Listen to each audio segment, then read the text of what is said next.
liman kana yarjullah wal yawmil akhir wa dzakara katsir. Sungguh ada pada diri Muhammad sudah terbaik bagi mereka yang berharap bertemu Allah Subhanahu wa taala, yakin pada hari akhir, yang menjadikan setiap waktunya untuk zikir, untuk ingat kepada Allah Subhanahu wa taala. Rahimahullah jamaah tarawih yang semoga Allah memuliakan.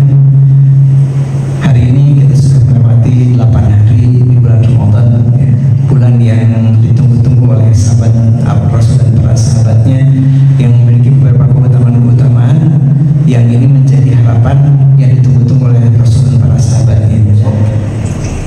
Salah satu keutamaan yang ada pada bulan Ramadan adalah melipat gandakan amalan-amalan, ya, yang dilaksanakan pada bulan-bulan biasa, ya. Jadi kalau pada bulan biasa amalannya misalnya nilai 1, maka pada Ramadan dilipat, ya, menjadi 2 dan seterusnya. Nah, jadi ini merupakan satu harapan yang sebetulnya ditunggu oleh para Rasul dan para sahabatnya. Nah, salah satu bentuk kebaikan yang dilakukan adalah bagaimana kita membangun silaturahim, ya. Ini sepertinya hal yang sederhana, silaturahim ini, namun terkadang kalau kita kemudian biarkan, maka ini tidak akan tumbuh yang namanya kalal jasadil wahid atau kesatuan tubuh di dalam umat Islam, ya.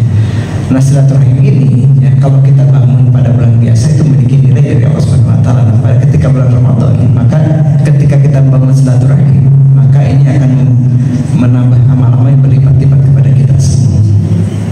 Silaturahim ini sebetulnya bisa dibangun dalam skala kecil, yaitu dalam skala keluarga. Bagaimana hari ini kita bangun komunikasi antara suami dengan istri, ya, antara suami istri dengan anak-anaknya, antara anak-anak sendiri. Ini kadang-kadang satu hal yang sebetulnya tidak sederhana, ya.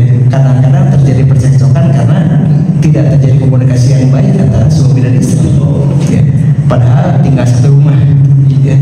Begitupun juga bagaimana komunikasi yang dibangun antara anak dengan orang tua, ya.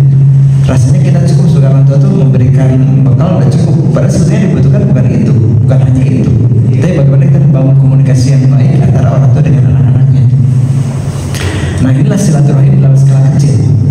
Jadi kalau kita ingin membangun silaturahim dalam skala besar, maka kita bangun dalam skala kecil dulu di keluarga. Kalau keluarga sudah terbangun silaturahim yang baik, kita bisa memberikan contoh pada tetangga sekitarnya. Dan insya Allah kalau sudah terbangun semuanya, maka kita pun akan sampai pada tingkat yang lebih tinggi lagi, badatun thayyibun warabun ghafur.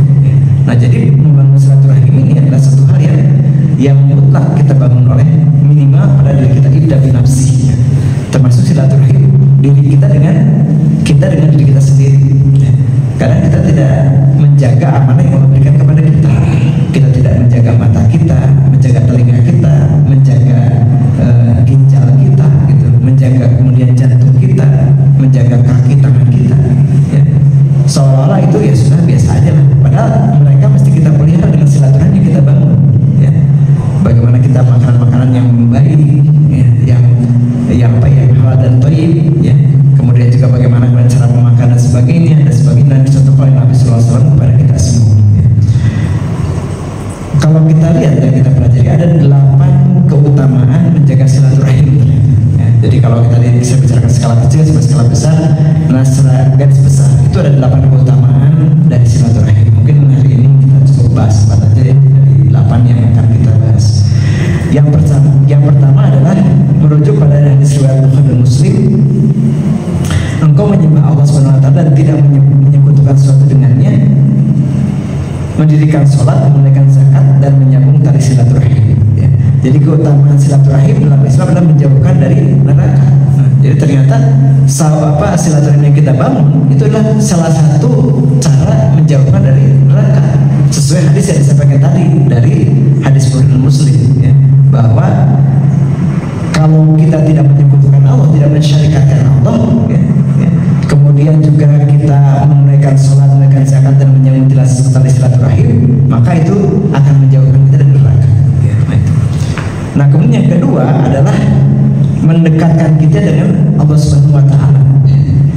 Itu Abu Hurairah menyebutkan sesungguhnya Allah Subhanahu wa taala menciptakan makhluk hingga apabila dia selesai dari menciptakan mereka, rahim berdiri seraya berkata, Ini adalah kedudukan orang yang berlindung dengan dari memutuskan. Dia berfirman, benar, apakah engkau ridho jika aku menyambung orang yang menyambungkan dengan engkau dan memutuskan orang yang memutuskan dengan engkau? Yang jawab, iya. Dia berfirman, itulah untukmu. Jadi ketika kita menyambung silaturahim, itu berarti Allah sedang dekat dengan kita. Jadi kadang kan kita sangat mudah gitu tuh, udahlah nggak usah kenalan lagi lah. Ya. Ini hati-hati. Ya, silaturahim harus kita bangun.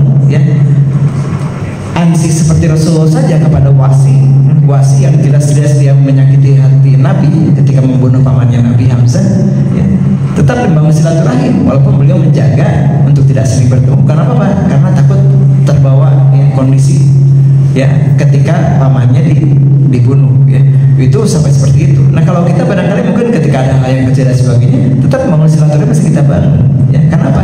Membangun silaturahim itu akan mendekatkan diri kita kepada Allah Subhanahu wa Ta'ala. Kemudian yang ketiga, silaturahim itu akan dipanjangkan umur dan dilancarkan rezekinya ya. Itu dalam riwayat Muslim disebutkan, barang siapa ingin diluaskan rezekinya dan dipanjangkan umurnya, maka sambunglah tali silaturahim ya. Jadi kalau kita ketemu dengan saudara kita memperoleh silaturahim, itu paling tidak kita ketika ketemu ada aja kemudian rezeki itu, dan rezeki itu tidak otomatis dengan nilai rupiah ya. Rezeki itu banyak banyak bentuknya ya. Kadang-kadang kita kan menyebut rezeki seolah apa yang kemudian berbentuk materi ya. Ketika kita ketemu teman menyampaikan kepada teman silaturahim, dia bilang ya, mau pulang ya, hati-hati jalannya fi amanillah. Dia mendoakan kita. Itulah rezeki yang diberikan oleh saudara kita kepada kita. Ya. Dan mereka mendoakan kita ya, mudah-mudahan dipanjangkan usianya, diberikan usia manfaat. Itu kan dengan kita silaturahim itu terbangun ya. Bagaimana saudara kita mendoakan kita ya, bagaimana saudara kita mengantar kita dengan kebaikan-kebaikan, bagaimana saudara kita ingat kepada kita. Makanya kalau kita hari ini ada WhatsApp ya, yang lain-lainnya ya, kita manfaatkan untuk membangun silaturahim ya. Bukan kemudian untuk membangun hal-hal yang tidak baik ya. Justru bagaimana hari ini teknologi yang ada kita manfaatkan apa? Untuk dakwah ya, untuk menyampaikan kebaikan-kebaikan di antara kita ya. Jadi itu. Kemudian yang keempat ya, manfaat silaturahim adalah fadilah silaturahim adalah menjaga keharmonisan. Ini Rasulullah SAW bersabda ya, dalam riwayat Bukhari Muslim, tidak akan masuk surga pemutus tali silaturahim ya. Begitu kerasnya Rasulullah SAW bagi mereka yang memutuskan tali silaturahim ya.